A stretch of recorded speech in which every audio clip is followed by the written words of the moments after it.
तहखाने में लाल रोशनी फैल चुकी थी। चारों दोस्त दीवारों से निकलती आत्माओं को घबरा कर देख रहे थे। आत्माओं के बड़बड़ाने की आवाजें तेज होती जा रही थी। उन अजीब सी फुसफुसाहटों में कुछ शब्द बार बार दोहराए जा रहे थे। बलिदान, राक्षस, मृत्यु।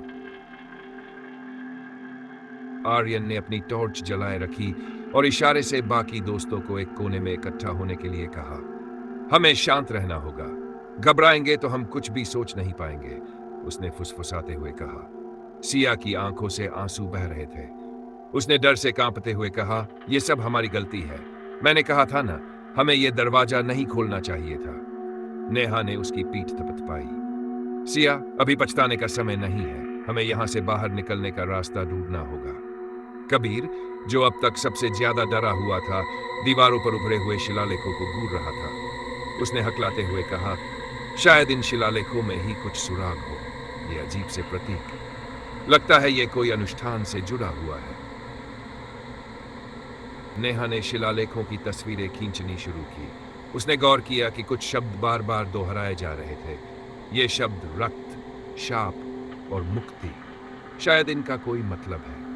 तभी अचानक एक आत्मा तेज आवाज में चिल्लाई, तुम यहां से बाहर नहीं जा सकते। राजा ने हमें यहां कैद कर दिया था और अब तुम भी इसी शाप का हिस्सा बन चुके हो। आर्यन ने हिम्मत जुटाकर पूछा, कैसे? हमें बताओ, इस शाप से छुटकारा पाने का कोई तरीका है क्या? आत्मा ने हंसते हुए जवाब दिया, शाप को तोड़ने का केवल एक ही तरीका है। जिसने इसे तोड़ा है, उसे अपनी सबसे प्रिय चीज का बलिदान देना होगा।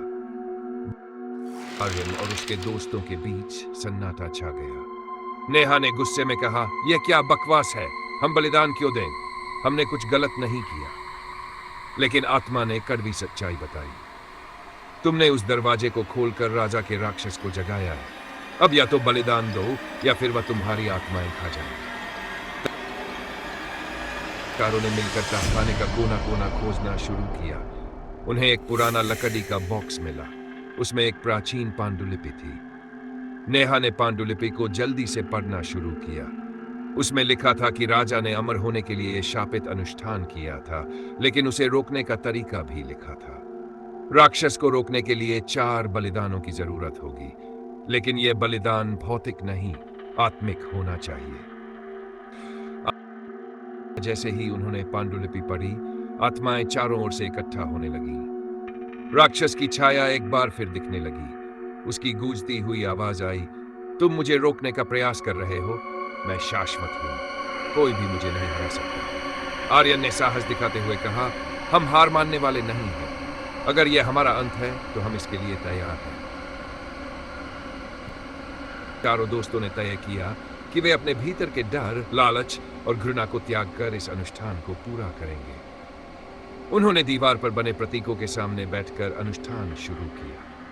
प्रत्येक दोस्त ने अपनी कमजोरी को स्वीकार किया। सिया ने कहा, मैं हमेशा डरती रही हूं, लेकिन अब मैं इस डर को त्यागती हूं। कबीर ने कहा, मेरा अहंकार मुझे हर बार कमजोर बनाता है, अब मैं इसे छोड़ता हूं।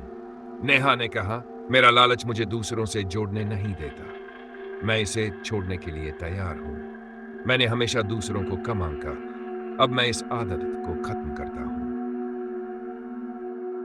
जैसे ही उन्होंने बलिदान पूरा किया, राक्षस की छाया चिल्लाने लगी।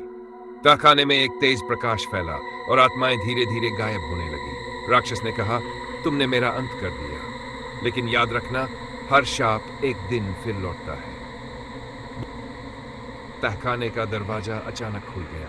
चारों दोस्त बाहर निकल आए, लेकिन वे बदले हुए थे। उन्होंने अपनी कमजोरी पर विजय पा ली थी। गांव के लोग उनका इंतजार कर रहे थे।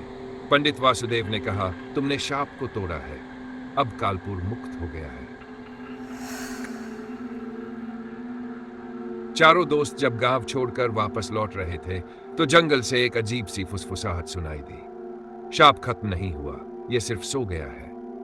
क्या यह वास्तव में अंत था, या शाप किसी और रूप में वापस आएगा?